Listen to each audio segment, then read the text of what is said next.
Bismillahirrahmanirrahim. Assalamualaikum warahmatullahi wabarakatuh. Waalaikumsalam. Al-Fatihah.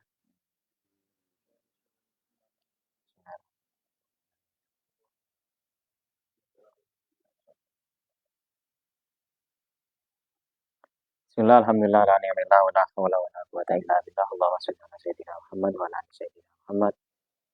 Wa la rabbi shrah li sadri wa yassir li amri wa hlul 'uqdatam min lisani yafqahu qawli. Amma ba'du. Teman-teman sekalian yang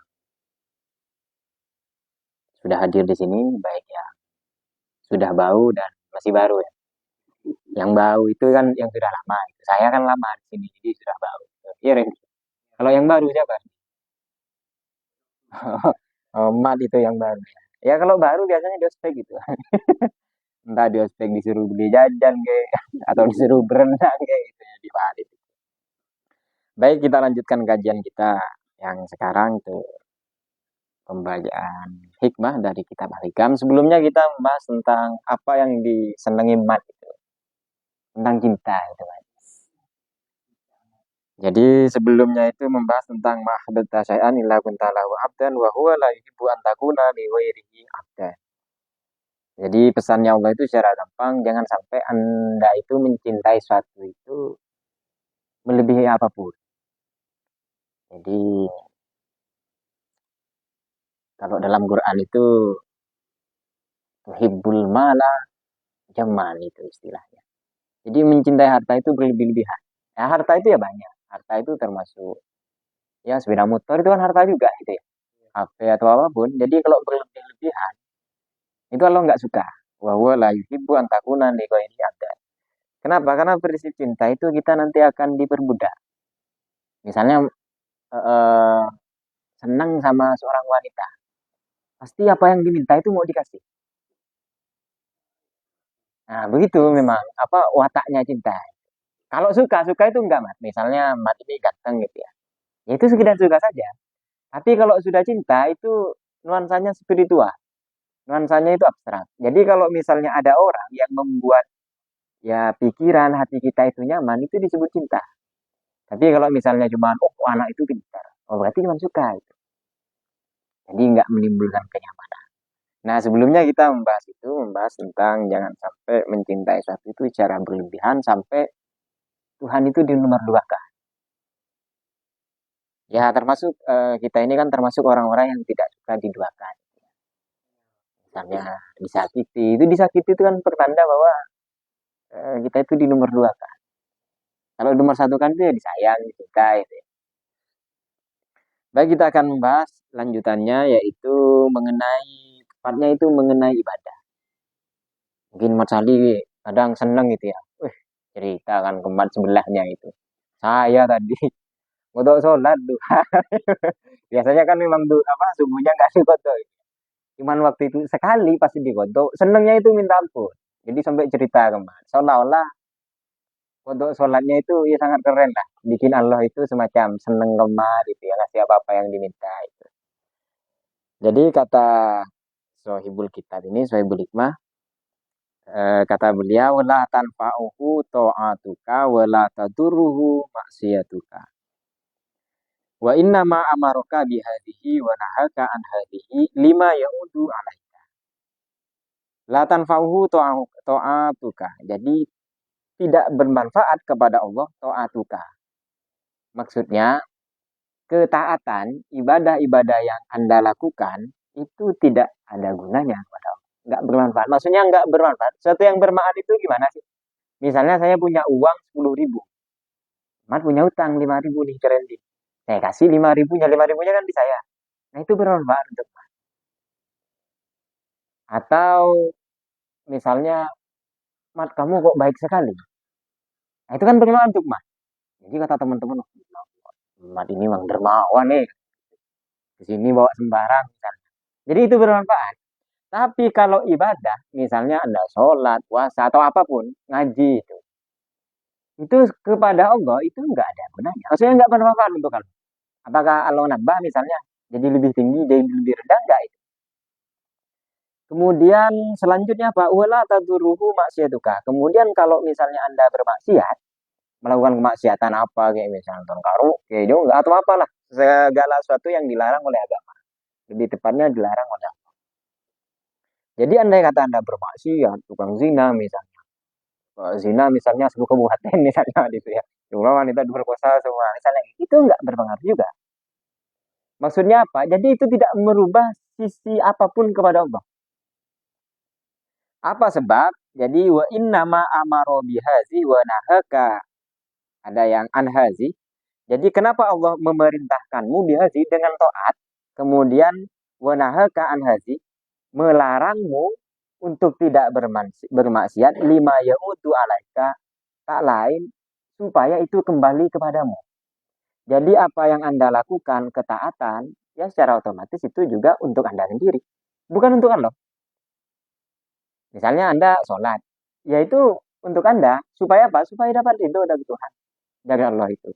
Supaya nanti mati itu ya nggak disikat itu. Disikat lu bersih, kan. Sikat pun sikat pakoh, bro. Sikat besar kan. Wa nahakan hadi lima ya untuk alaika. Itu tak lain, ya untuk diri Anda. Jadi secara gampang, apa yang Anda tanam, itu yang menikmati Anda sendiri. Kalau misalnya holis nggak nanam, lalu menikmati, oh punya mat itu. Bukan punyanya holis itu ya. Nanam nggak nanam, manen itu ya. Jadi begitu. Nah, kenapa la tanfa'uhu ta'atuka? Kenapa ketaatan kita kepada Allah itu kok itu enggak berefek kepada Allah? Li'annahu ghaniyun 'anil alamin. Karena Allah itu apa? Ghaniyun itu biasanya dimaknai kaya. Jadi kalau ghaniyun kepada Allah itu lebihnya Allah itu enggak butuh. Jadi kalau misalnya enggak butuh, Anda sholat enggak sholat, Allah itu berubah enggak? Enggak berubah, tetap Allah itu, tetap Tuhan, tetap mulia. Kenapa? Karena ketika Allah sebelum menciptakan alam semesta, Mas Ahli belum apa-apa itu. Kalau 50 tahun lalu, Mas Ahli kan boleh jadi masih bentuk pohon pisang gitu kan ya. Bukan sembarang itu, entah pohon nangka, pohon apa, itu belum jadi. Jadi waktu Mas Ahli belum lahir, jadi Allah itu tetap Allah, tetap Tuhan, tetap mulia. Jadi masa nunggu Mas Ahli lahir, Allah itu kemudian jadi mulia kan enggak? Jadi taat atau enggak taat itu murni bukan untuk Allah, tapi untuk Mas Ahli sendiri. Untuk apa? Keselamatannya. Keselamatan di mana? Selamat itu kan dua yang kita inginkan. Pertama, selamat di dunia. Yang kedua, selamat di akhirat. Selamat di dunia apa saja, Mas? Ya, salah satunya butuh makan. Ya, kita punya kerjaan, lalu dapat uang, bisa mencukupi makan, gitu kan ya.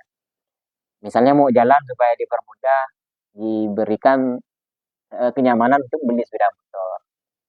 Nah, itu namanya ya cukup itu. Jadi gonion itu secara gampang Allah itu nggak butuh anil alamin dari semesta alam. Jadi pada seluruh semesta bahkan semesta ini belum diciptakan Allah itu tetap Tuhan, tetap mulia, tetap Allah dan tetap ada. Wa amaluhum dan amal-amal mereka la taduruhu maksiatuka. Itu juga tidak berefek buruk, tidak membahayakan bagi Allah.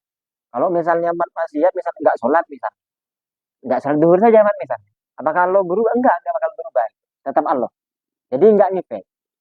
Jadi kalau misalnya matahari nggak sholat misalnya, ya nanti efeknya itu Mas Ali juga yang menerima. Jadi intinya dua, sholat atau enggak sholat itu tidak berpengaruh kepada Allah, tapi itu berpengaruh kepada diri sendiri, kepada personal orangnya. Kenapa? Litanazzuhi ta'ala ayyasila ilaihi makruhun min khalqi. Karena mustahil Allah itu ayyasila ila makruh. Iya, eh, makruh itu tidak disukai. Menjadi tidak disukai begitu saja. Sampai tidak disukai atau dibahayakan min khalqi dari makhluknya. Jadi makhluk kalau kepada Allah itu ya enggak berbahaya sama sekali. Ini kalau diistilahkan mirip orang yang meludah ke langit. Kalau orang itu meludah ke langit, yang diludah itu siapa? Mukanya sendiri kan itu. Coba, mau nyoba mas? Coba itu. Meludah kata itu ya. Keker kabang tibi itu. Jadi itu enggak berbahaya.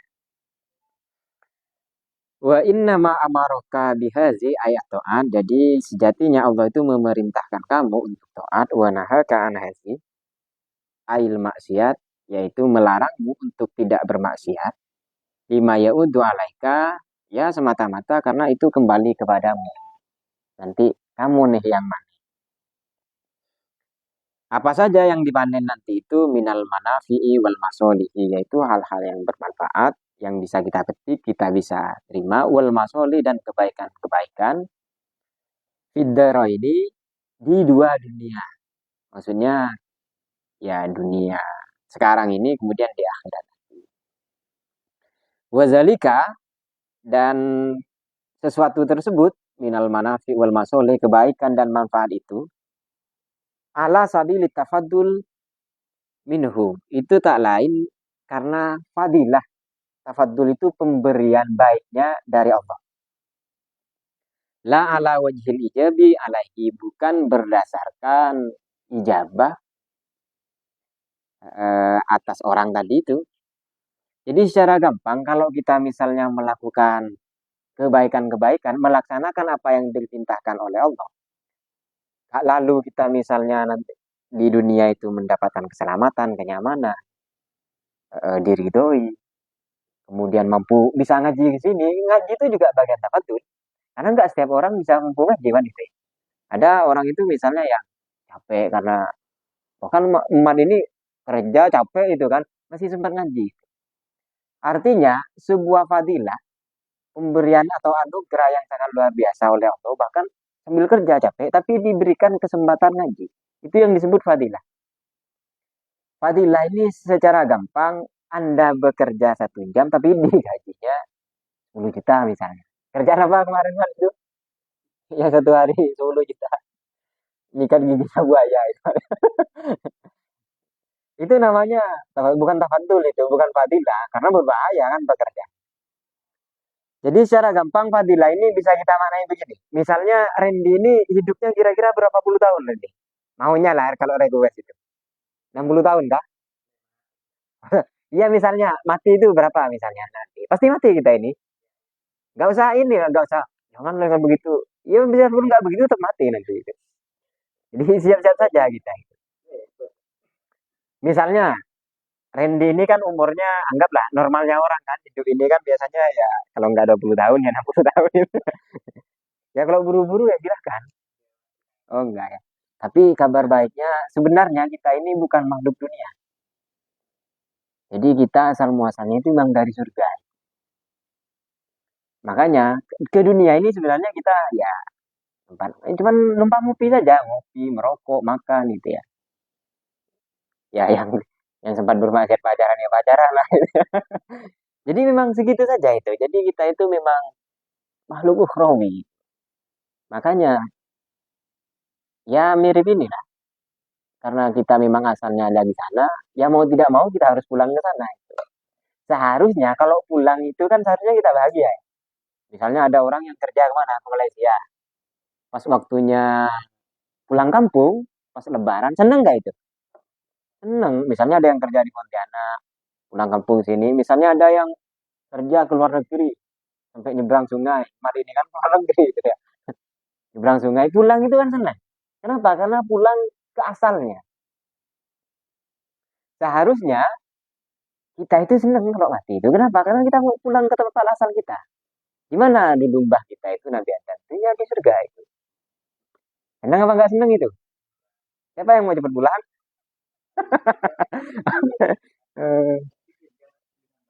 Eh, aku sama itu. Ternyata kan ketika pulang ke surga mikir-mikir itu ya. Tapi kalau dibilang misalnya kerja ke mana? Ke Malaysia, pulang ke sini senang, udah kampung asal. Dia ditanya mau pulang ke mana? Ke akhirat ya. Mikir-mikir itu ya. Santai-santai dulu. Jadi tafadul itu maksudnya fadilah itu seperti itu. Jadi pekerjaannya sedikit, tapi dikasihnya itu berlebih. Misalnya Randy ini anggaplah jadi anak soleh itu umur berapa Randy? Anggaplah umur 20 tahun ya. Jadi Randy ini aktif misalnya sholat, puasa gitu ya. Nggak bolong-bolong gitu. Ya biasanya sampai ketiduran, tapi diupayakan supaya bodoh. Ada ngaji, ikut ngaji. Itu kan soleh kan itu. Anggaplah kesolehannya Randy ini dimulai dari umur 20 tahun, nanti masa aktifnya sampai 60 tahun. Berarti kebaikan yang Randy lakukan, kalau full ini ya 24 jam baik terus ini, melaksanakan apa yang diperintah Allah, kemudian meninggalkan apa yang dilarang. Berarti kan 40 tahun. Tapi justru Allah janjikan di surga itu selama-lamanya. Masuk akal apa enggak itu? Kalau Mat Sahli misalnya buka lahan sawit, kalau orang kaya kan, ya itu. Bahkan penyakit saja dia bayar dikasih ke orang gitu kan. Saking kayanya. Anggaplah Mas Sahli itu punya lahan sawit banyak misalnya. Lalu memperkerjakan Mat selama 20 tahun, tapi digaji seumur hidup. Itu masuk akal nggak itu? Nggak masuk kan? Tapi bagi Allah itu masuk akal.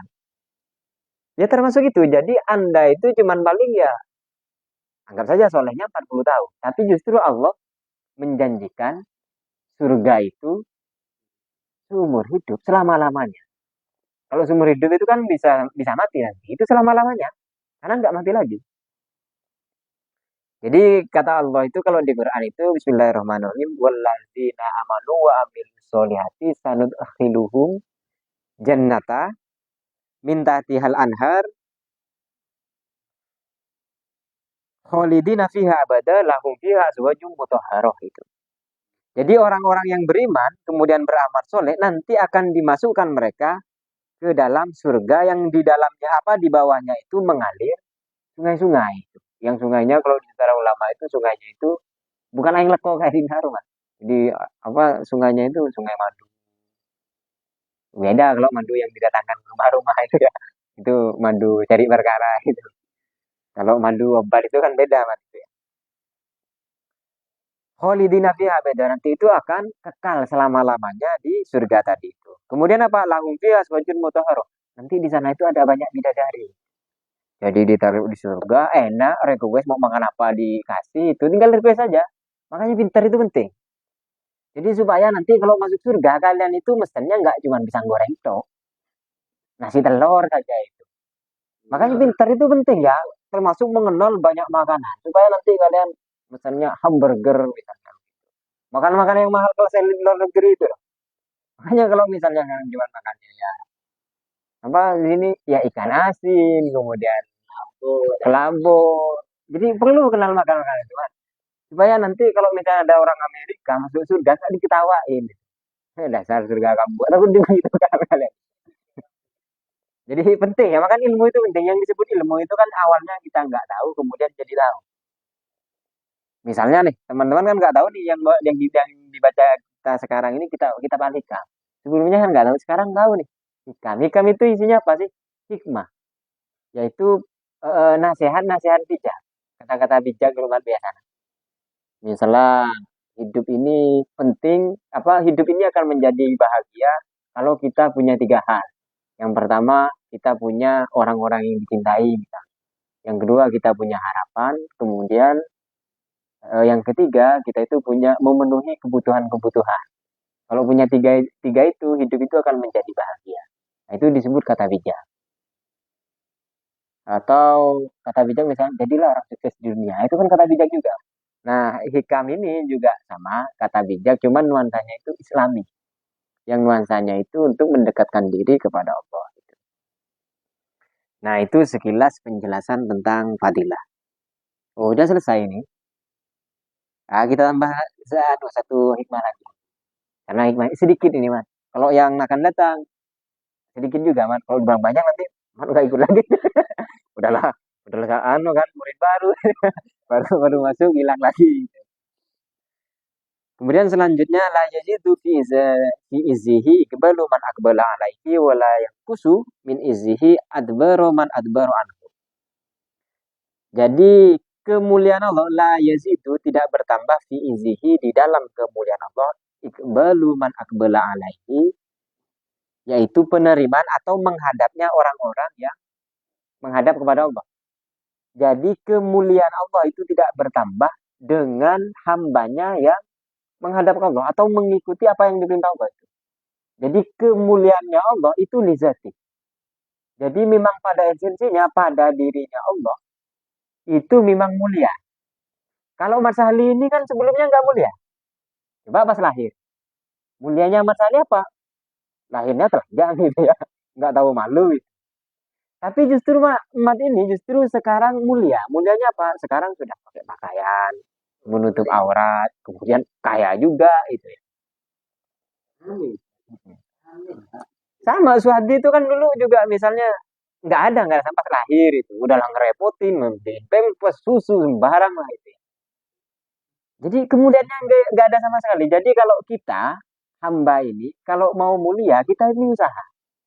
Misalnya supaya kita mulia dalam sisi harta, ya kita kerja memperbanyak uang, selalu banyak uang, kita dermawan ke orang. Orang butuh ini kita kasih, orang udah sedekah ini dikasih. Kita jadi mulia dengan harta. Atau misalnya kita mulia bisa dengan ilmu. Misalnya sekolah dari MI sampai SMA, jadi S3 kan itu ya. Kalau istri itu kan beristri itu. Jadi setelah kita sampai SMA nanti kuliah lalu pintar itu kan kita dimuliakan karena kita memiliki sesuatu yang mulia. Apa? Ilmu itu. Atau misalnya mulia yang sebelumnya misalnya jahat misalnya. Kemudian karena belajar kepada orang-orang baik, berkumpul dengan orang jadi baik, orang itu memuliakan karena orang itu menjadi baik. Nah, kalau kita itu justru mulianya itu kan bertahap. Berusaha dulu nih. Kalau Allah itu enggak. Memang pada dasarnya mulia. Makanya Allah itu enggak pernah bertambah ataupun berkurang. Makanya lanjutannya itu bola yang kusu min izihi idbaru man atbaro. Jadi tidak mengurangi kemuliaan Allah orang-orang yang membangkang. Jadi kalau orang-orang membangkang tidak mau atau misalnya orang kafir nih nggak mau menyembah Allah. Misalnya pilih nyembah apa? Nyembah HP, nyembah rokok misalnya. Itu kan namanya musyrik. Jadi itu tidak mengurangi kemuliaan Allah. Tetap Allah kalau bahasanya tadi itu ya. Jadi secara gampang alasannya kenapa kok Allah itu nggak bertambah dengan kita itu menghadap kepada Tuhan, mengharap ridhonya dan tidak berkurang sekalipun ada orang-orang yang ingkar kepada Allah. Karena kemuliaan Allah itu lizati. Memang pada dasarnya itu mulia. Kalau kita kan enggak itu. Perlu hal lain supaya kita itu menjadi mulia. Lianna izzuhu sifatun min sifatihil jami'ah kal uluhiyah wal kibriya wal azamah. Jadi karena kemuliaan Allah itu sifatun min sifati, ya sifat yang mencakup. Sifat yang keseluruhan itu memang mulia. Kal uluhiyah seperti sifat ketuhanannya, wal kibriya dan Allah itu memang memiliki sifat kebesarannya, wal azamah dan kemuliaannya. Wa sifatuhu ta'ala fi ghayatil kamali wa tamami. Jadi sifat-sifatnya Allah itu berada di puncak kesempurnaan dan lengkap. Jadi sudah lengkap, sudah sangat sempurna kemuliaan Allah itu sehingga sekalipun uh, memiliki hamba yang baik, tetap saja kemuliaan Allah itu berada di sempurnanya. Karena kalau misalnya nunggu Allah itu sempurna dengan kita itu menghadap Allah, misalnya sebelum Suhadi lahir, berarti Allah itu nggak sempurna dong, nggak mulia. Apa? Suhadi belum lahir. Atau misalnya Suhadi ini kelihatan Islamnya, itu kan Suhadi sholat paling umur 12-13 gitu ya. Sebelumnya kan nggak main, tuh itu ya. Oke, apa pakai silver, alam dia dan tulah berkah itu. Berarti selama 11 tahun Suhadi, berarti Allah itu nggak mulia kemudian. Kalau misalnya kemuliaan Allah itu nunggu Suhadi ya ya taat kepada Allah itu. Jadi masa kita punya Tuhan kemudian nunggu umat sholat baru mulia. Kalau saya pindah agama itu. Masa Tuhan nggak keren? Allah yang kita sembah sampai 5 kali itu loh. Kan kita sholat 5 kali, belum sholat sunnahnya itu kan. Belum puasanya. Bahkan kalau Prabowo yang nyuruh saya nggak mau itu kan. Karena Allah gitu ya. Takut dia berhenti itu kan dan nggak dapat apa tadi itu aswajum mutahharoh itu ya. Nggak dapat bidadari pasangan-pasangan yang baik. Ya mungkin ya inilah. Nah, pokoknya kalau disuruh presiden kayaknya saya nggak sholat gitu. Ya karena Allah saja itu. Jadi mending yang ikut yang agama itu, yang agama yang sholatnya seminggu. Mending kan ikut itu seminggu kita 5 kali kan. Kalau presiden kayaknya kita nggak sholat itu. Biarlah. Tapi karena Allah yang nyuruh ya sekalipun kita agak sulit, agak males kita upayakan itu ya. Kemudian fahiyya munazahatun aniziyada wa nuqsan. Jadi mustahil sifat-sifatnya Allah itu kemudian bertambah dan berkurang. Wa za ta'lilun lima qablahu. Ini adalah penjelasan dari yang sebelumnya min kaunihi la yaudu alaihi naf'un min abidihi. Jadi tak lain itu kembali manfaatnya tadi itu kembali. Jadi tidak apa maksudnya tidak kembali kepada Allah manfaat-manfaat yang apa ibadah-ibadah atau menghadap kita kepada Allah, mengharap ridhonya kita kepada Allah. Yang dari hamba itu tidak kembali kepada Allah, wala yulhikuhu dorurun minhum. Dan juga itu tidak menyertai, bahaya itu tidak menyertai kepada Allah dari hamba-hambanya tadi itu. Jadi secara gampang, kemuliaan, keperkasaan Allah itu tidak nunggu kita itu menghadap atau tidak nunggu makhluknya Allah ini kemudian menentang Allah untuk disebut izul. Baik, demikian mungkin yang bisa saya sampaikan, kurang lebihnya mohon maaf. Sekarang kita baca dua hikmah ini karena sedikit, selebihnya bisa kita lanjutkan diskusi. Demikian dari saya, kurang lebihnya mohon maaf. Assalamualaikum warahmatullahi wabarakatuh.